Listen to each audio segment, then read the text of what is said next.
Good evening. You're watching QTV Nightly News and I'm Jacqueline Collier. Thank you for joining us for this extended bulletin. Here are the main news headlines.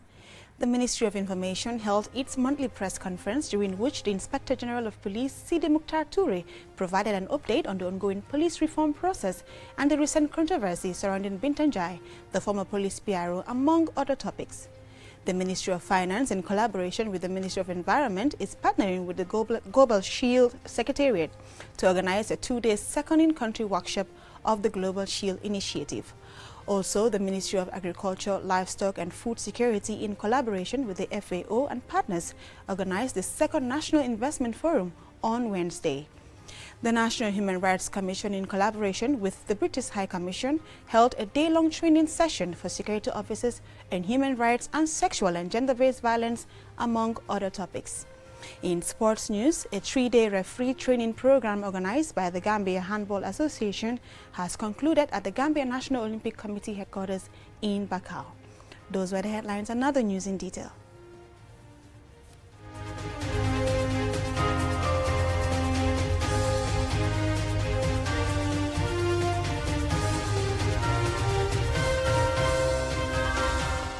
Thank you for joining us. Now on to our stories.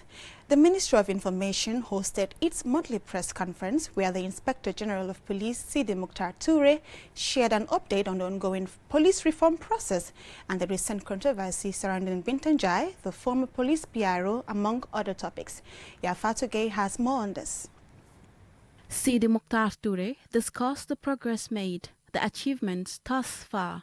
The Inspector General outlined the agenda of the transformative program and the steps being taken to modernize the police service, including the enhancement of training programs and the introduction of more robust oversight mechanisms. Our ambition to become defenders of human rights is what, amongst others, what informs the conceptualization of the model police stations. Those who may have visited these stations can attest that they are more human rights friendly, and going forward, we will maintain that standard or improve on it.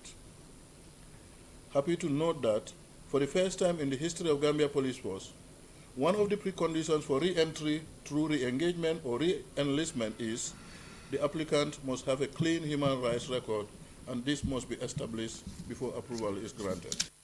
Toure further elaborated on the core mission of the Gambia Police Force and the progress being made to ensure the protection of both lives and property.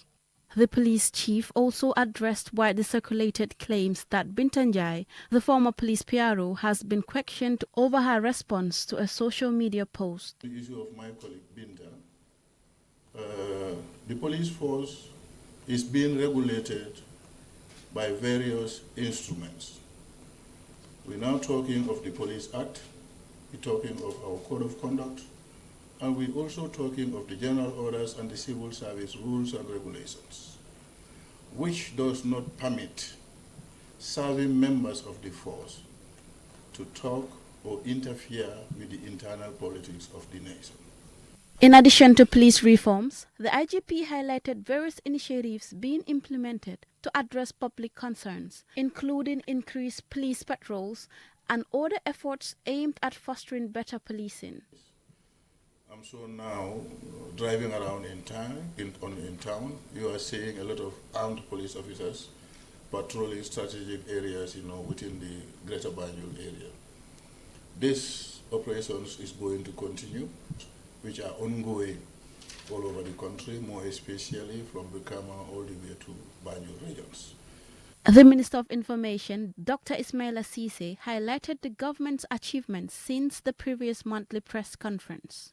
As we go, the whole 2025 will be dedicated to commissioning new projects that were undertaken by the government, but also lay foundation stone for projects that will be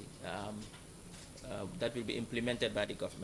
By regularly engaging with the media and the public, the ministry aims to promote open dialogue between the government and the people it serves. As such, the monthly press conferences cover a wide array of topics, including economic growth, social welfare, infrastructure projects, and national security efforts, ensuring that citizens stay well informed about the government's progress and priorities. Reporting for QTV News, this is Yafatou Gay. In another significant step towards strengthening the Gambia's resilience against climate change risks, the Ministry of Finance, in collaboration with the Ministry of Environment, is partnering with the Global Shield Secretariat to organize a two-day second in-country workshop of the Global Shield Initiative. Alusisa reports. The workshop brings together technical experts from government agencies, private sector organizations, academic institutions, and international development partners. It serves as a platform to assess financial protection needs, identify gaps, and explore potential interventions for the Gambia. The Global Shield Against Climate Risks was launched at COP27 by the Vulnerable 20 V20 Group and the Group of 7 G7 to improve financial protection for climate vulnerable communities. Supported by financial contributions from Germany, France, the UK, and other G7 countries, this initiative provides a structured framework to address financial protection gaps through tailored support packages. Here is Dr. Asti Zuik, the co-director of Global Shield Secretariat. What we need to see is that we all need to move from a crisis to a risk management approach. Risk management means to understand the risks better and to be better prepared, to pre-arrange before a crisis hits. And that's all about it, to pre-arrange finance here and to develop trigger-based solutions, to be better prepared and to have fast liquidity in case of a disaster and to be able to prepare and to recompensate. In the Gambia, the Minister of Finance and the Minister of Environment, in collaboration with the Global Shield Secretariat, are leading the process to enhance preparedness and ensure the country can better respond to climate-related disasters. Babakar Job, Permanent Secretary at the Ministry of Finance, and Maudo Amadou Diallo, the government's coordinator for the Africa Risk Capacity Program and a member of the National Task Force of the Global Shield Initiative in the Gambia, respectively, welcomed the initiative as timely, while urging participants to make the best use of the workshop. This is just not another meeting. This is a process of consequence. The choices we make, the plans we shape, and the commitments we uphold as we collectively shape the Global Shield will determine whether Gambia moves toward a future of strength or remains at the mercy of climate shocks. We will not sit back and be bystanders to climate risk. We are the architects of resilience. There was a diagnosis studies that was done by the African Development Bank through the ADRIFI with NDMA, and that formed the basis of now a new consultancy. Instead of reinventing the wheel, we want to strengthen the existing mechanisms and scale up so that we can maximize impact. And that being the case, the Global Shield engaged on a gap analysis study, which is now the essence of this workshop. We've looked at the gaps, and now they've proposed some solutions. We will look at which ones are viable for us, and then we'll validate. From there, then we'll start moving on with the implementation process. As climate change continues to pose challenges, stakeholders say initiatives like the Global Shield are essential as part of efforts to strengthen the Gambia's resilience and ensure sustainable development. Reporting for QTV News, I am Aliou Cisse. Meanwhile, the Ministry of Agriculture, Livestock and Food Security, in collaboration with the Food and Agriculture Organization FAO and partners, organized the second National Investment Forum on Wednesday to explore innovative approaches that will foster economic growth ahead of October's Global Investment Gathering in Italy. Mam Nabuka attended the opening ceremony, and this is her report. This forum aims to serve as a platform for stakeholders to engage and prepare themselves ahead of the 2025 Investment Forum in Rome, Italy. The goal is to highlight investment opportunities in agri-food systems and value chain sectors under the FAO's Hand-in-Hand initiative, which supports the implementation of nationally led ambitious programs to accelerate agri-food system transformations by reducing inequality, eradicating poverty, hunger, and malnutrition. Moshibudi Rampedi, the FAO representative in the Gambia, and Carl Frederick Paul, the UN resident coordinator, shed light on the importance of such a gathering. We are hoping that meeting for the second time will allow us to foster partnerships, prepare stakeholders for participation in the 2025 Rome International Forum, where we will see government authorities, multilateral development banks, the private sector, donor meeting to explore investment prospects. And we are hoping that the Gambia will equally benefit from the international forum. With strategic investment and visionary policies, the Gambia can harness emerging trends that include but extend beyond, creating sustainable value chains that celebrate and prioritize local production, processing, distribution, thereby reducing dependency on food imports and strengthening local food sovereignty. This forum is not only a place for discussion, it's a place for action, a platform to explore these transformative opportunities, to forge the dynamic partnerships necessary to translate the vision into reality. The forum will focus on discussing strategies to improve Gambia's agricultural sector, including innovative financial models, foreign direct investments, climate resilience, and technological advancements. Participants will also emphasize the need for creative solutions to address challenges in agriculture, livestock, and food security, which are vital for the nation's economic growth. Demba Sabali, the Minister of Agriculture, emphasizes the importance of collaboration between the public and private sectors to drive progress in the agricultural sector. The majority of foods are produced, handled, processed, distributed, and sold by the private sector, and thus their responsibility to ensure that products are nutritious and safe for consumers. In view of the above, increased private sector support and involvement is integral in achieving the set goals of SDGs in relation to our food system. The forum will span 2 days, after which a comprehensive investment plan will be developed and presented at the Rome International Investment Forum in October 2025. Through this initiative, the Gambia aims to highlight its potential as an attractive investment destination and pave the way for a promising future for its agricultural sector. Mamna Buka, reporting for QTV News. Now, we'll take a short break. When we return, the news continues. Do stay. Nyinne Gambia la insurance follow te mi yalonko yalla solo kuwol kamalena minnin sariyango tata ye kukuto kamalena minul be sone yaring falla bunda dalto nga insurance service sifa jamal le sotaliye pour kaje ko ali kayro soto tanko anin hakil tenkugo wati sulatala ida ke supersonic insurance company la do kuoto isen na lodulaje nkumande bi plus 220 513 2319 513-2318 wala 513-2315. Isen email no info@supersonicinsurance.com. Wara yetan na website oto www.supersonicinsurance.com. Ese futano na dunkira bato bimbe Beka Plaza 56 Liberation Avenue, Banjul. The future is now with QCell's 5G network. Experience speeds like never before with our new 5G Rocket Fixed Internet plan. Get speeds from 10 Mbps to 100 Mbps. Your 5G-enabled devices. Walk into QCell headquarters to get one of our 5G routers and experience the true feeling of 5G. Only with QCell. QCell brings you the future. Tech, innovation, incredible speed. The future is now. For more information, call our customer care on 111. QCell, Sunyapus. We innovate, others follow. Terms and conditions apply.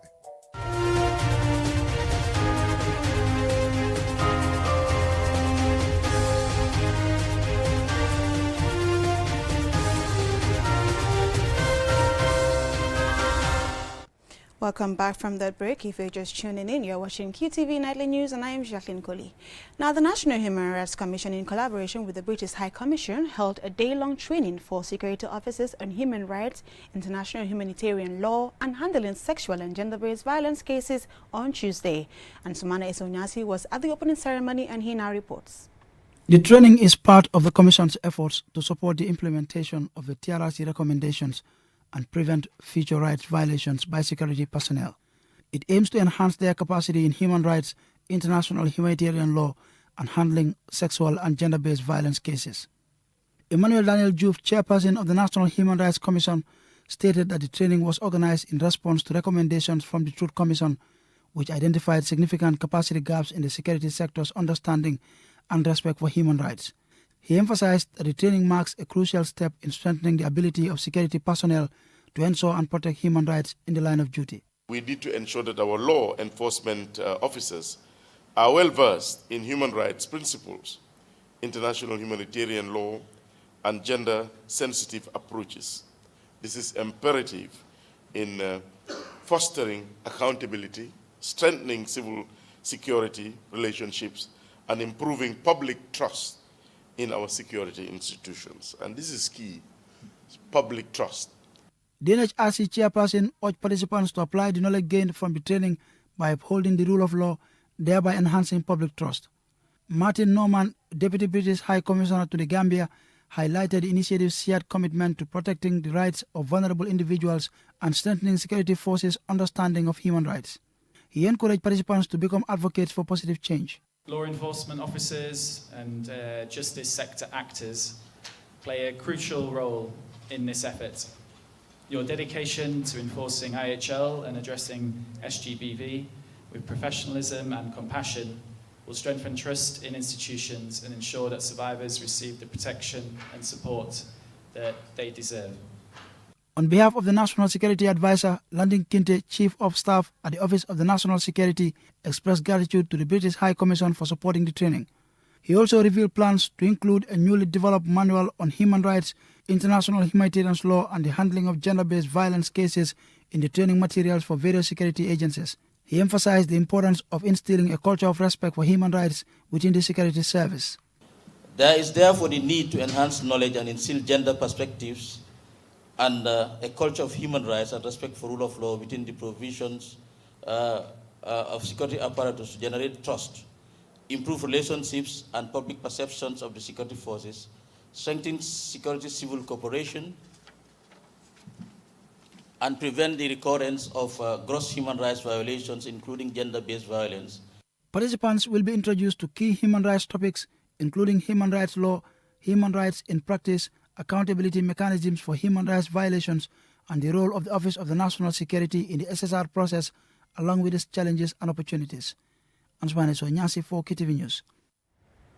Now, after a 2-week break, here is a roundup of some of the major developments in court cases this week, including murder trials and attempted robbery cases. Favor Ijim reports. The trial of Usain Bojang, the man accused of killing 2 police officers and injuring another on 12 September 2023, took a dramatic turn as the accused claimed that 7 eyewitnesses failed to identify him at the crime scene. Bojang, who is on trial for the deadly shooting at Sukuta traffic light, told the court that police forced him to unlock his phone, which he claimed was later reset by the police. His lawyer requested the return of all his confiscated belongings, including his diary, arguing it contained crucial evidence. Despite objections from the prosecution, the trial judge, Justice Ibrahim Ajaite, ordered police to hand over Bojang's seized items or face legal consequences. As the trial continues, Bojang maintains his innocence, urging authorities to find the real shooter. Meanwhile, in another courtroom, Mahmoud Ba, accused of attempted robbery, walked free after Justice Ibrahim Ajaite ruled that the prosecution failed to prove its case beyond a reasonable doubt.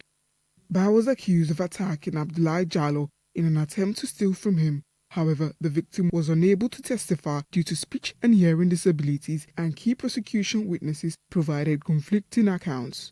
The judge concluded that there was no case to answer and acquitted Ba immediately. And in our third and final case, we head to Banjul Magistrate Court. And in a major crackdown on violent crime, suspected armed robbery mastermind Asumana Jaju and 3 accomplices have been remanded at Mile 2 prison. Jaju is accused of orchestrating 3 separate robberies, including a violent heist at Brucibi Access Bank, where $1.5 million was stolen. His gang allegedly targeted multiple locations using weapons and face masks to carry out their crimes.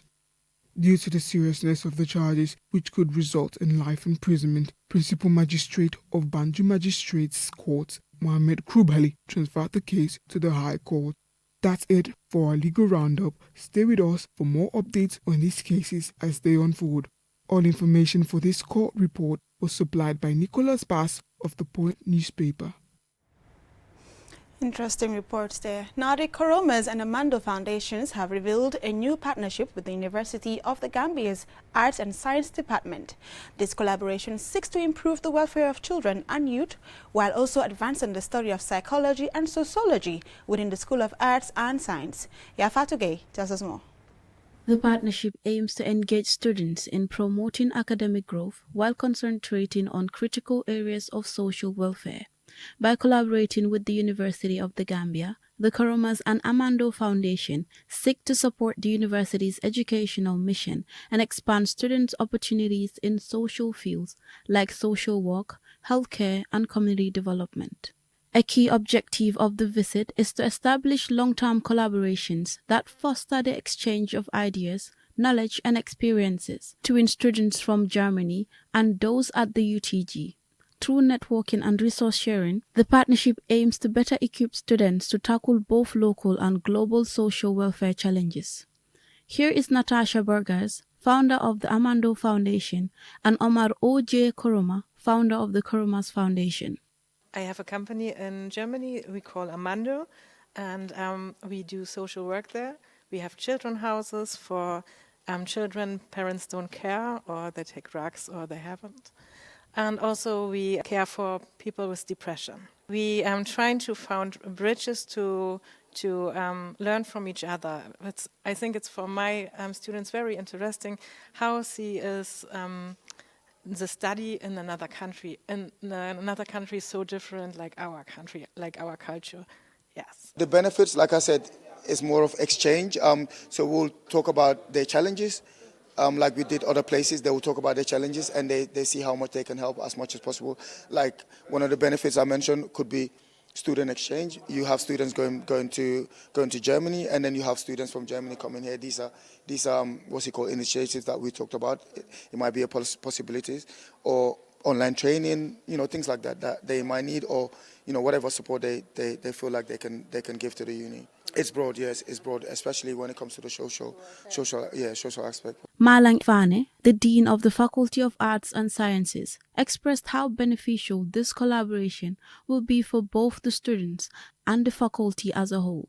We'll have a lot of benefits because one, in carrying out research, we create knowledge for the benefit of society. So partnering with them means we are going to work with them. They will come with their experiences, and we will work with them to look at the factors that affect service delivery in terms of healthcare provision and social welfare. From that perspective, we will work with them, and we hope that we can help create knowledge that will help the country and all the stakeholders in the business of health and social welfare services delivery in the country.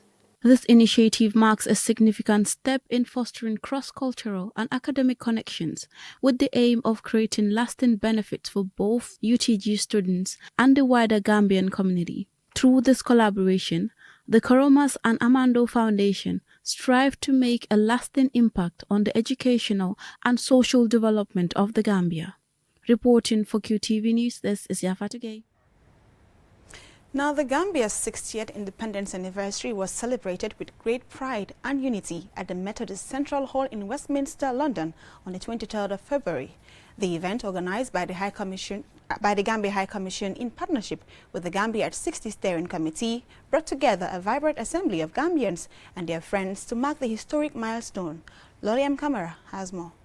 The celebrations featured a special Thanksgiving service attended by diplomats from the Africa Corps Group, Commonwealth officials, FCDO representatives, religious leaders, the Gambian diaspora, and members of the British Army. Left, right, left. Right! Right! The service was also live-streamed online. Her Excellency Dr. Fatou Bensouda, High Commissioner to the UK and former prosecutor of the International Criminal Court, delivered a keynote speech emphasizing unity, tolerance, and the importance of Gambia's national anthem as a symbol of the nation's journey to independence.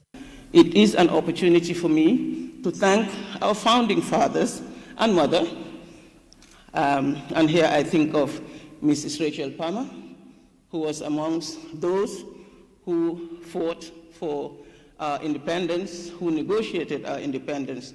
Of course, I cannot leave out people like Sir Farimang Singate or His Excellency, our former President of the Gambia, Sir Dawda Kairaba Jawara, and indeed Edward Francis Small, as well as Reverend J.C. Fai, and many others who are not here with us today or even alive, but their work for making sure that the Gambia gets its independence is something that we all commend. And with independence, I believe that the work just started. It is not just a date, and it is not the end of everything. It is also not the just shedding of the shackles of colonialism, but it is the beginning of work, of our determination, of the Gambia coming together in unity. The Deputy Head of Mission, Mr. Suntu Ture, who coordinated the event, praised the Gambian diaspora as important pillars of the wider community. He acknowledged their contribution towards nation building. Professor Jibril Fall, another keynote speaker, offered an insightful historical perspective on the relationship between the Gambia and the United Kingdom, tracing the roots of Gambian settlers in the UK over the past 200 years. The event also saw inspiring messages from community leaders, including Reverend Olufemi Kolnjai, who spoke on resilience, unity, and hope for the Gambia's continued peace and development. Special prayers for the nation were offered by young people, showcasing the next generation's commitment to the country's future. Awards recognizing outstanding contributions of individuals with outstanding contributions to the Gambia's cultural diplomacy and community development were honored with 2 categories of awards. Pasali Ugay and Ibu Adams were both awarded for their roles in representing Gambian heritage through music and sports. Yankuba Minte, a rising football star in Premier League, was awarded for his role in boosting the reputation of Gambian sports and inspiring many young people. The 60th Independence Anniversary celebrations in London showcased the deep connection Gambians have with their homeland, reaffirming their commitment to the nation's ongoing growth and prosperity. For QTV News, Lolly M. Kamara. And still on Gambia's 60th independence, among the key pillars of the Gambia's journey to independence stands the Gambia Armed Forces. In this report, we examine how these guardians of sovereignty, protectors of peace, and contributors to global security have evolved over the years. Here is Asutubari with the details.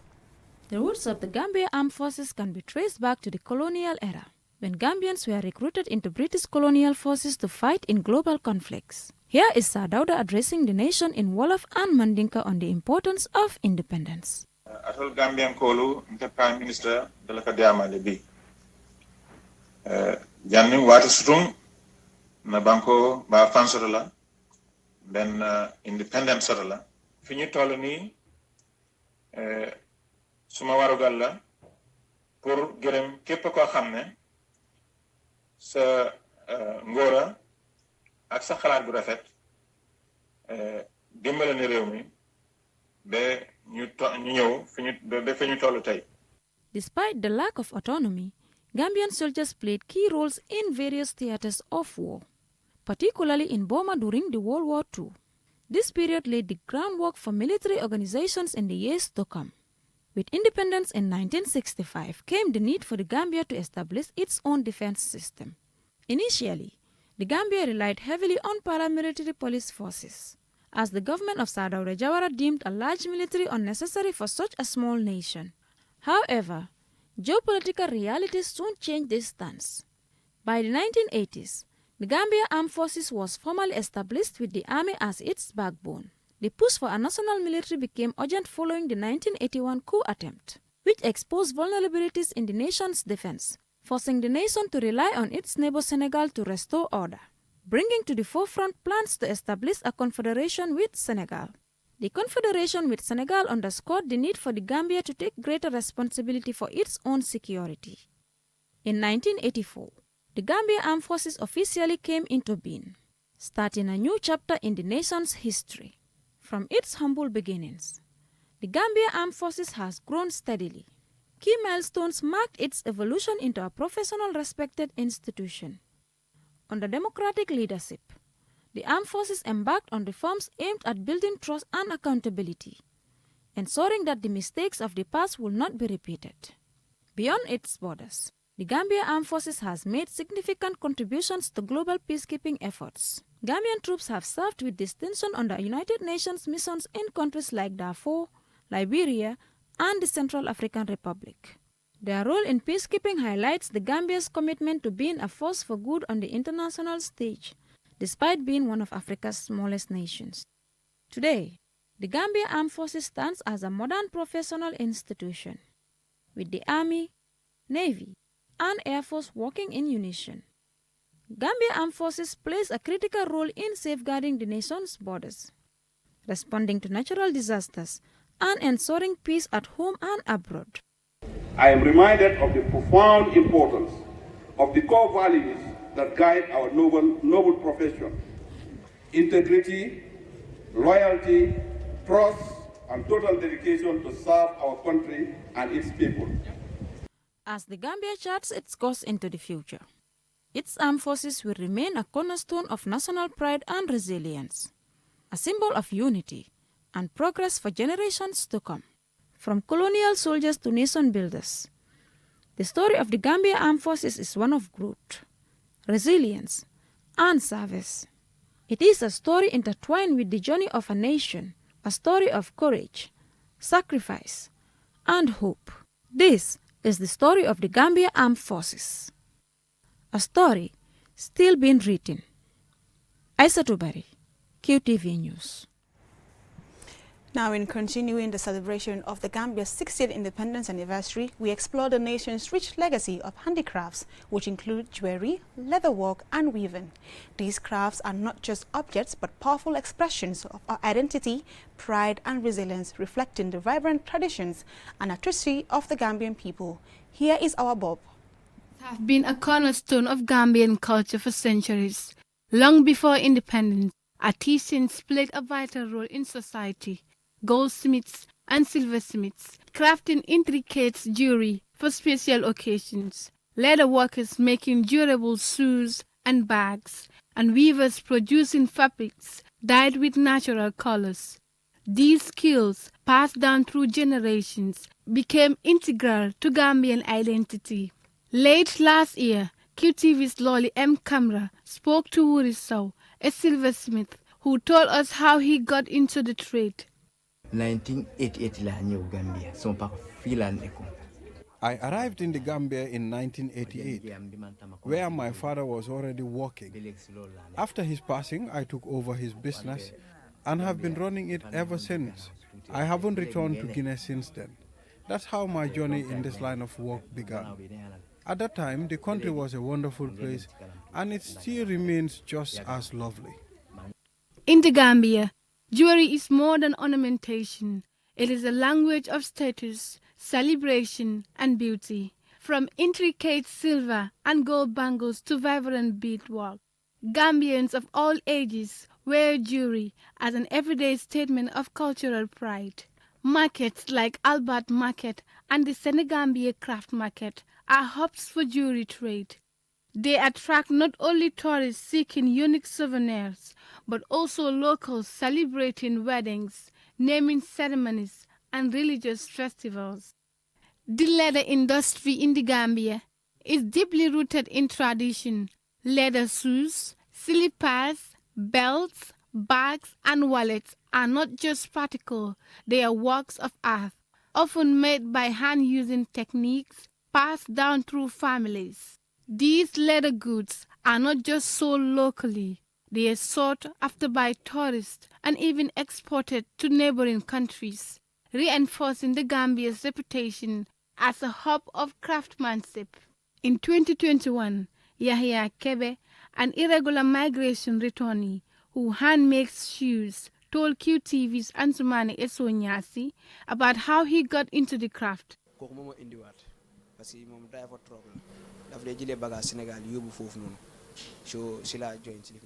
I managed to come up to Senegal thanks to a Gambian driver who gave me a lift. Upon arrival in Senegal, I was stranded there and had nowhere to go. I couldn't come home to Gambia because I had no money. But thank God, a family relative saw me and took me to his house. The craft markets of the Gambia are modern places of commerce. They are cultural crossroads where tradition meets modernity. At Albert Market in Banjul, shoppers can find everything from hand-woven fabrics to silver jewelry. In Senegambia, the craft market thrives on tourism, offering a blend of traditional and contemporary designs. Behind every crafted item is a story of skill, patience, and creativity. Traditional techniques are the lifeblood of Gambian handicrafts. Many artisans still use tools and methods passed down from their ancestors. As the Gambia looks to the future, its craft traditions are evolving. Younger generations are combining age-old techniques with contemporary aesthetics, ensuring these skills remain relevant in a changing world. The crafts of the Gambia are more than art. They are testament to a nation's resilience, creativity, and spirit. As we celebrate 60 years of independence, let us also celebrate the artisans who keep our heritage alive, one bead, one stitch, and one design at a time. For QTV News, I am Awa Bob. Up next is sports news.